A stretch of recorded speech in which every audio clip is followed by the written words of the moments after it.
Pozdrav svima, dobrodošli u moj novi video. Danas radimo bike review Special S Cizela.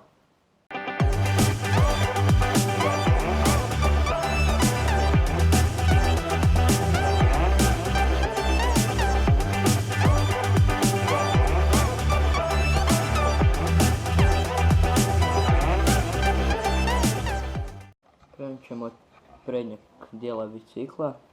Evo prednji kotač 29 inča, rotor je 160 mm, glava je 110 mm, gume su Specialized Fast Track 2,3 inča široke. Zatim idemo na vilicu, to je zračna vilica RockShox Judy Gold sa 110 mm hoda. Guvernali lula su Specializedovi, lula je dugačka 70 mm, guvernal je širok 750 mm i gripovi su isto Specializedovi. Kočnice su Shimano MT501. Rama je aluminijska Specialized Cizelle model 2019.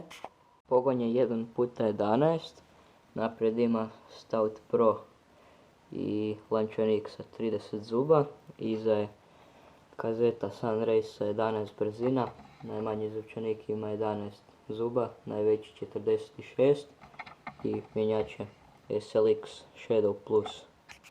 Pedale su Shimano SPD M520.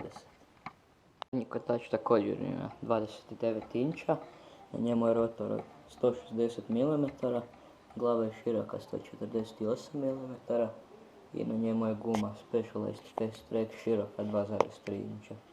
Na biciklu je složen tubeless i sada u M veličini sa pedalama ima otprilike 11 kg.